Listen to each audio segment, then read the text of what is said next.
Yeah, what's going on, V8 fans? I'm back doing the Winton Recap for you guys, and I just want to say it was a really great weekend. It was actually really good. It was full of action, and it was absolutely fantastic. And it was so good to see a couple of drivers as wildcard entries, as you had Shay Davies, James Golding, and Corley Jones.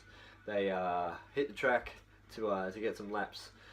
Not particularly just to get some like any racing or whatever, but they just need some laps for the enduros, which was one of the cool things about the weekend. We had a lot of wildcar and co-drivers for the enduros do some laps to get some kind of time in the car for the enduros or the up and coming enduros in Sandown, Bathurst, and Service Paradise later on in the year. But everything was all good there, but I just want to make a little bit of news. If you guys don't know, Craig Lowndes has extended his contract for 2 more years with Vertec team. He did it over the weekend, which was great. And to have 2 more years for Craig Lowndes, and with all the Craig Lowndes fans, it's kind of good news too. So after that, after the 2 years has ran up, we have no idea what Lowndes is going to do.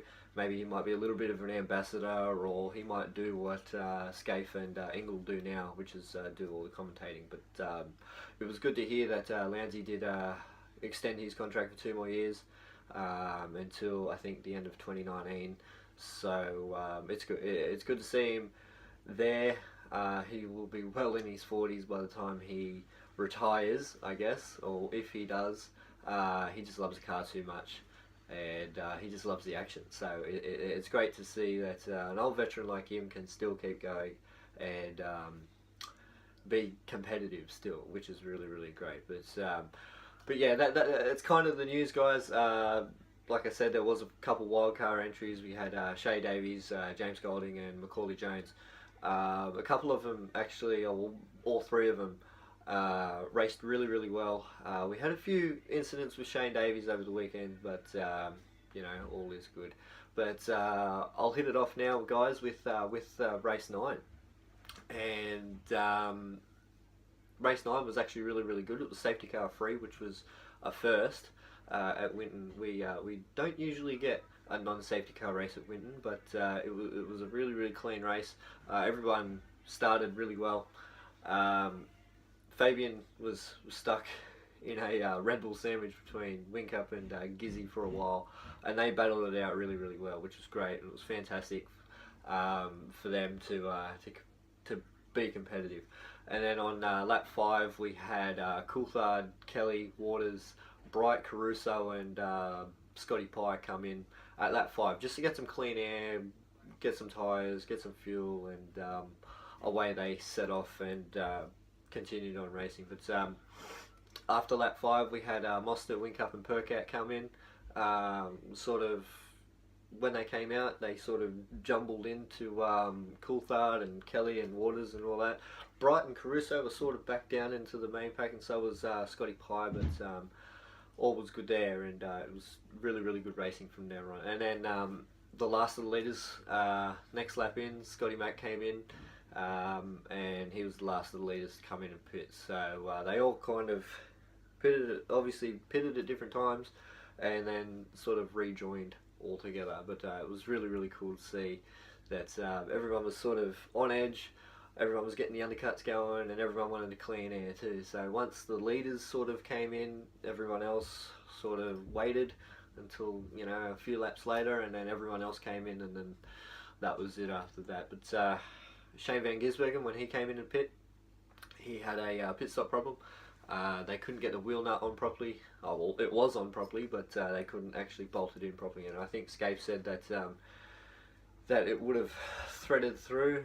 And mind you, it was like 3 or 4 seconds that they were trying to get this wheel nut on, so it was pretty costly there, and you know, unlucky for Gizzy to have that problem. But as well as that, Percat was struggling all weekend. Oh, well, not all weekend, but just mainly in race 9. But he was struggling really bad for grip on the tyres, as Gisbergen and Winterbottom went past. It was yeah, very, very. For me personally, Percat needs to sort of be a little bit more consistent on what he is this year. He's, as you guys have probably seen, he's been struggling so much just for everything, and as well as Courtney as well. But Courtney ended up having a good race until the last bit. But yeah, Percat is struggling really, really bad. He's been in incident after incident. He's, you know, crashed out a few times, but still manages to hit back. And you know, hats off to Brad Jones Racing for getting his car back out there. But yeah, it was really, really, really, really consistent. He's got to be really consistent, Nick Percat, especially now when it's coming into like the middle section of the year. I think what's next? I think Hidden Valley's next, and then we've got Townsville. So and surprising enough, Nick is actually really, really strong at Hidden Valley. So we'll see what happens there in a couple of weeks' time. But all in that, he really needs to turn things around, and hopefully Hidden Valley will be his turning point. A couple laps after that, Chaz Mostert had a transaxle problem. Now, I'm not sure what that actually is, but he came out of the boob section, and his car just sounded terrible. Absolutely sounded terrible. He went to gear up, and it just rattled like you would not believe. So, unfortunately, he got kicked out of the race. Well, not kicked out, but he retired in the garage, which sucks because he's been really strong as well all year. And it was just unfortunate for him and Superchip Auto Racing to have that problem during the race. Not sure whereabouts he will be on points now, but after race 10, the next race, he sort of recapped all that, and even though he wasn't sort of in the top 10, or competing for a top 5 finish even, he still managed to turn that around from race 9. But hats off to Superchip Auto for getting that car back out there as well. That was a really, really big that was a really big issue in race 9, and all the Chaz Mostert fans were hands in head, and it was just it was sad. It was really, really sad to see him out. But Tander was putting pressure on Shane Van Gisbergen throughout some of the race there too, which was a really, really good battle. Gizzy was just he wasn't really consistent either in race 9. Neither was Wincup, but Tander was just putting the pressure on so much with Gizzy, and then Gizzy ended up going out. But another big one was when Reynolds pit. Reynolds came in, he did his stop, and then came out, and heading into turn 1, locked the front left. Just trying to figure out which side it was on. But yeah, locked the front left wheel, and Rick Kelly was sort of right there, and went to turn in and just nailed Rick Kelly on the side there, which was sad because Rick was actually, he had a lot of speed too. Actually, so did Todd Kelly and Caruso as well. Simona was a little during the week, even though it was kind of her homish race. You know, the what is it? Kelly Racing's only not that far away from the track, but it was good to see the Kelly boys up there, and as well as Caruso. Apart from that little incident we had with Shane Davies at race 10, but we'll get there.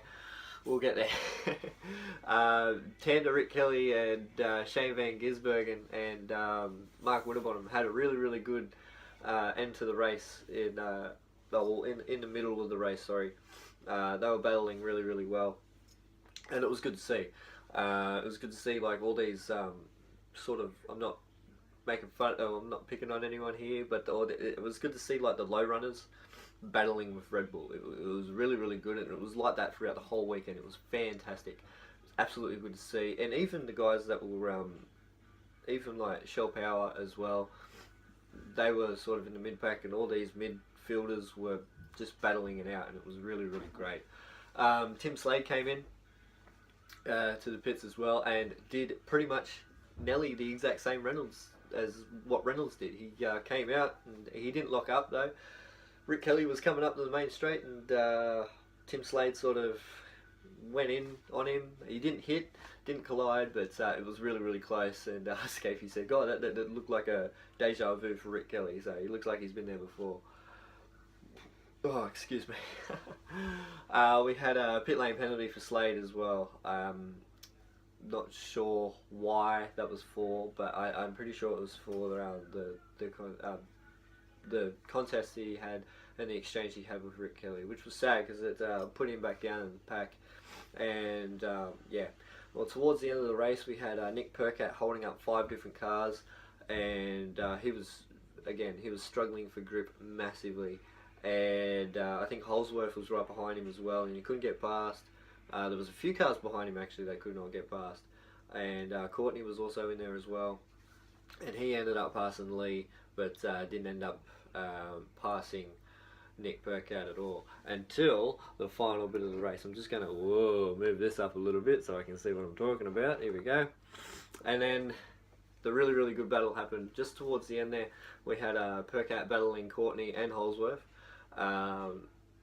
We had Todd Kelly holding off Moffat and Caruso, Pye and Rick as well, and it was really, really cool to see that. I think that was the 5-car train that I was talking about, and they were just exchanging the whole way through. It was so fun to watch, and it was really, really cool to see. It was really cool to see. It was just these smaller races that happen. It's just really, really cool to watch, especially Winton. Ipswich is another one. Hidden Valley will be one as well, and probably even Eastern Creek as well. Well, sorry, Sydney Motor Park Sport, whatever. But yeah, it was really, really good to see the mid pack battling out the way that they did, and they were bumping and grinding the whole way until the end, which was great. Bright had a spin at turn 3. That was at the start of the race. They came out. I think it was Shay Davies or James Golding, who nailed him in the back, and he sort of rotated and ended up passing out, ended up getting out of that trouble. So he rejoined, sadly enough, back down in the last place. But the big controversy of race 9 was the Nick Percat and James Courtney incident. This was, yeah, a really, really big turning point and a big talking point as well in the race. We had Nick and Courtney battling it out, coming up to turn 3 and turn 4. Courtney pushed Percat wide, and Percat sort of did the Russell Wingle Mark Scaife incident from Eastern Creek back in 2000, and I think it was 3 or 4 or 5 even, I don't know, I'm not too sure. But yeah, that was really, really sad to see, and Courtney was a little bit upset about it after that. But I don't think there was a penalty after it. There might have been. Actually, yeah, there was, sorry. I think Percat got deducted a couple of points or whatever for that incident. I'm not too sure. But yeah, it was a really, really, really tough incident for Courtney, because he was battling really, really well. He was in there throughout the whole weekend. He was very, very consistent, and it was a massive turning point from where were we last? Can't remember where we were last. Somewhere a couple of weeks ago, you guys will remember. He was yeah, it was really, really sad to see him apologising to the fans and whatever else, and to have that happen to him with Nick was a little bit upsetting. But that was pretty much all the highlights for race 9, guys. Scotty Mack took it out in front of Whincup and Coulthard, so it was Shell Power 1-3 with Red Bull in the mix as well. So competition this year is going to be really, really tough between those 5 drivers, and what I mean by 5 drivers, I'm talking Scotty Mack, Coulthard, Gisbergen, Whincup, and even Mostert. Those 5 guys are obviously in the top 5 now, but they're going to be so close by the end of the year. And when Newcastle comes around, there's going to be nothing in it. I reckon who will ever win on the Saturday will end up taking out the championship. But it's so close. I think what's separating him is I think it's like in 50 something. So there's like 50 something points separating those 5 drivers. So I'm not sure where Mostert will be now after his bailout in race 9, but it is very, very close, and it's kind of really, really exciting. It hasn't been this close to the start of the championship for so long, and it's so cool to watch, and even the fans are getting a kick out of it as well, and it's just fantastic. So I'm going to end that little bit there, and I'll come back to you with race 10. So guys, here we are with race 10 from Winton. This was more exciting than anything. I loved the last 10 or so laps with this, but we'll start off from the very start. But we had Scotty Mack and Wincup in first and second place. Once the green light happened, Wincup just went for it and he took the lead, which was fantastic. And then Bright obviously spun again in turn 1, which was sad for him because he qualified really well for himself and that team as well. So it was sad to see him get hit as well. Shane Van Gisbergen and Scotty Mack were exchanging extremely well. It was such a good battle between the Red Bull boys and the Shell Power boys this weekend. It was fantastic to watch. Scotty Mack came in and he was in 5th place. He pitted obviously and then came out. He pitted really early and came back out, and he had a little bit of clean air, and then the Red Bull boys came in, and they were 1 and 2 at the start of the race, which was really cool. Scotty Mack came in at lap 4, so a little bit of clean air for him. And then next lap after that, Wincup pitted, and so did Shane Van Gisbergen, but it wasn't until the next lap, obviously. A bit of action for Moffat, Caruso and Courtney.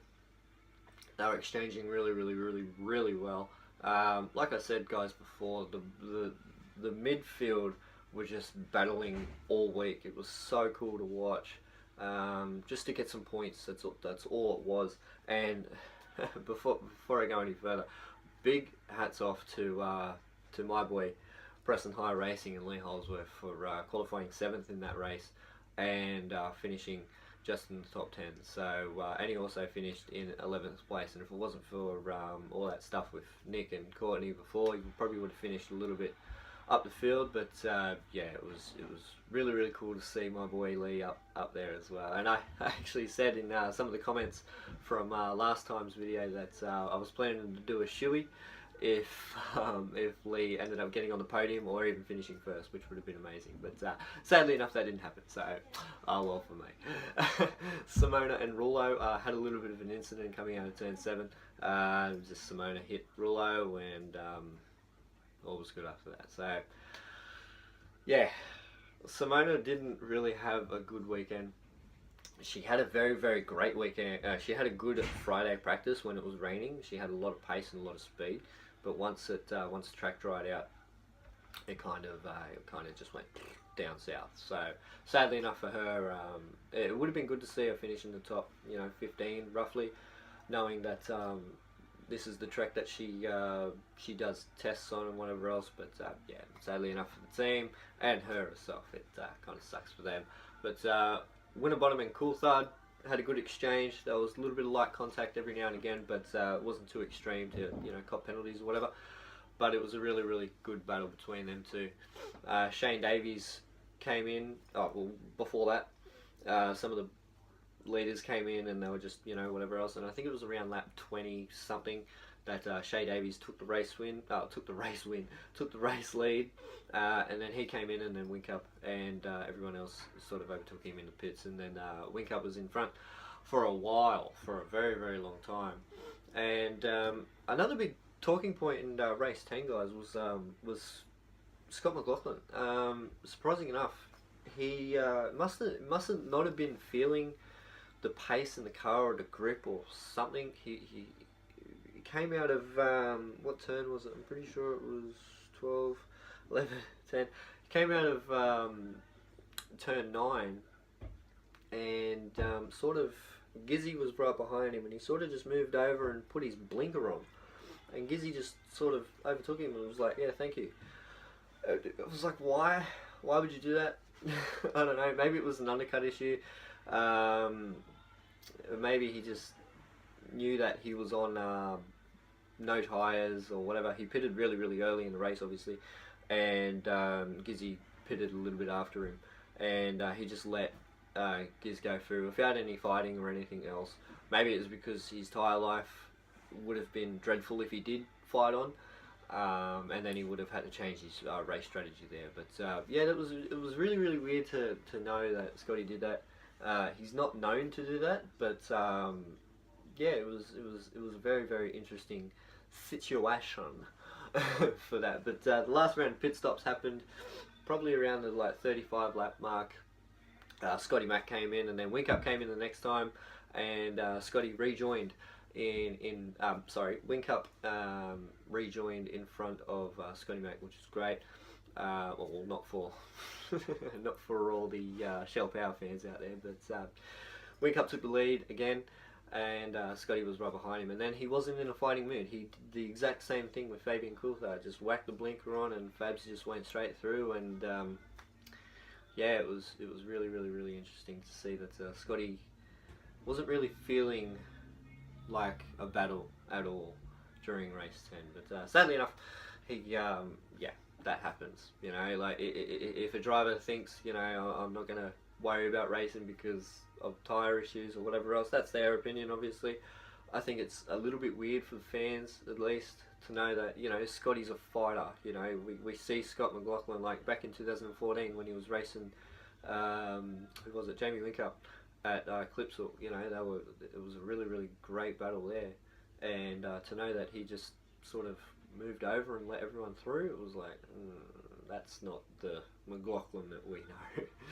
Another cool one was excuse me. Another good one was Mostert and Holsworth. Now this wasn't actually spoken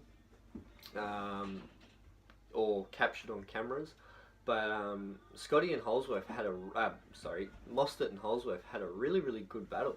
It was really good. Now the only way I know this is that I had the live timing in front of me on my iPad while the race was going on, and every lap Mostert would do like a 120, and then Holsworth would do like a 120.5, and then the next lap Lee would do a 120, and then Mostert would do a 125, and it was just really cool. It was so exchangey. It was really cool. You know, Lee would do a good lap, and then Mostert would do a good lap, and then Lee would respond the next lap, and it was just really cool to watch. And I was like, come on Lee, you can overtake him.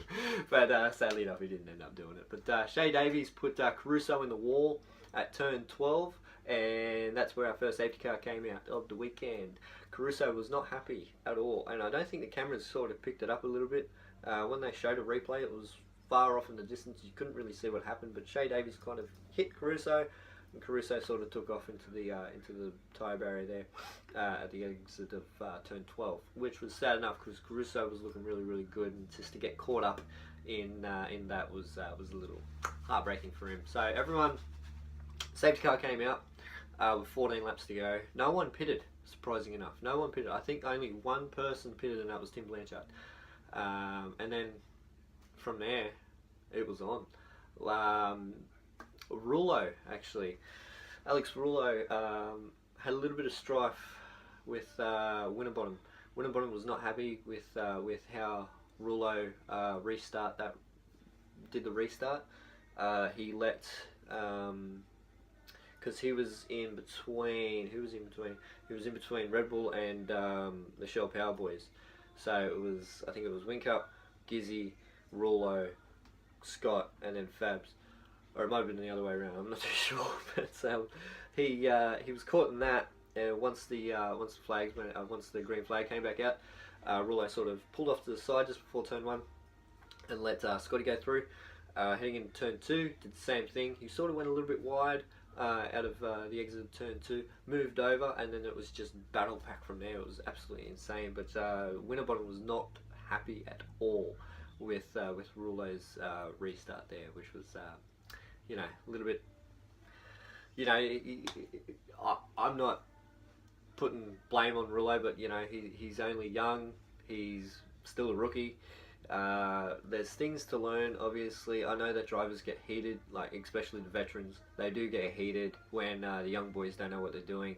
I'm not saying that Rouleau didn't know what he was doing, but the way that he let a couple of the boys through just before turn 1 was, you know, that's good. It's kind of good gesture to do that, knowing that you're not battling for any position and the boys that are with you are battling for position as well. And Waters as well had a really good race as well. But after that we had Wincup wide at turn 12, and Gizzy went past him, and then Fabs was sort of beside him, and gave Fabs a little bit of a clip, and took off in the second place. And then Wincup passed Coulthard as well.